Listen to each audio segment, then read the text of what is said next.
Hi there, it's Laura from Green Tree again. Today's featured item is Irish soda bread.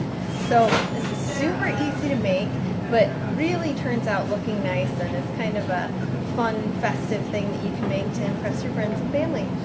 Or if you just want fresh baked bread and you don't have 2+ hours to put into the process, this is a really good way to go. So we made two different kinds for you. We have one here that is a sweet version. This has sugar, so you can see it's got a little bit of a browner texture, or a browner color and then a texture on the outside because we added some extra sugar, and raisins. So this is a sweet one. And this is sort of the classic Irish soda bread. It's got the real nice cross cut into the top that we did here. And this is just like a nice white loaf. You can more traditionally use whole grain flours in these and you'll get a darker looking bread when you're finished. So, soda bread is different from regular bread. Oh, and you can get the recipe for this on our website. So if you want the specific measurements and everything, just head over to the website and you'll find it there. So soda bread, back to my point, is a little bit different than regular bread because instead of being risen by the reaction of yeast consuming sugar and producing gases that makes the holes and lifts the bread, this soda bread is made simply with the interaction of an acid and baking soda. So it's making bubbles the same way that your like 5th grade science experiment volcano does. You can't help himself. So this is just making bubbles just like if you drop baking soda into vinegar to make one of those little volcanoes.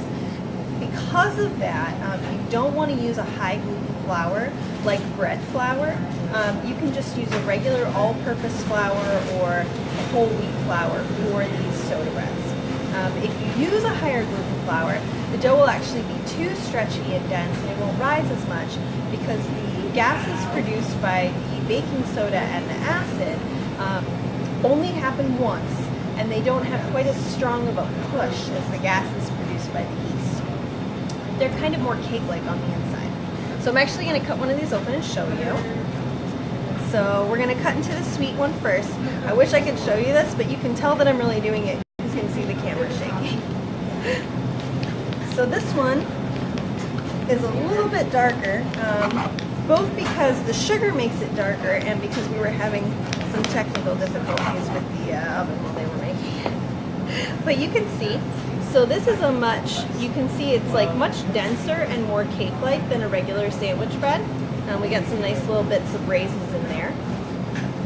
And then I'm going to cut the classic one for you. This one will give you a better idea of what the texture is really like. You get a nice firm crust on the outside, but then on the inside, again, it's a very fine, more cake-like texture than you would get from regular sandwich bread. I don't know how well you can tell, but my finger doesn't really sink into it as much as it would to a fluffy sandwich bread. It's really good toasted. You can dip it in your soup or your stew. You could go ahead and I suppose if you wanted to really go all out for St. Patrick's Day, you could serve it with your corned beef. So yeah, it's just a really nice, quick bread that you can make. Those are some fast tips. Don't use a high gluten flour. If you want a brown bread instead of a white bread, throw in some whole wheat flour. Oh, one last little tip.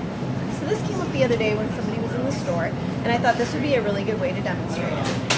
One of the ingredients called for in soda bread is buttermilk. And not everybody just has a jar of buttermilk like in their fridge or lying around their house. So an easy way to make it, basically buttermilk is more acidic than regular milk, is to take a cup of milk, and for every cup of milk, add a tablespoon of lemon juice or white vinegar. Stir it up and let it sit for 5 to 10 minutes before you start baking. So in this case, we actually wanted to show you that you can make it non-dairy. So you saw how these came out. We actually used our unsweetened coconut milk. So that makes the bread vegan in this case, which is really nice. It's an easy thing that you can make. Nobody's going to know the difference. And it comes out pretty tasty. The reason that you can use these milks, just like you can use any kind of a regular dairy milk, is that they also contain proteins. And what happens is when you add the lemon juice or the vinegar, it causes the proteins to coagulate, which basically means they kind of unfold and unravel into a state where they can clump together, unlike when they're folded up properly in their normal shape. in these non-dairy milks like coconut milk, soy milk, almond milk, and that's why you can use them the same way that you would use dairy milk. So there you go. There's your little primer on Irish soda bread. Visit our website for the recipe, and if you have any questions, feel free to post them in the comments. I'll be here till about 5 sampling these out if you want to try one before you make it. I hope you're having a great afternoon, despite our sudden snowstorm that we're having. Thanks, everybody. Bye.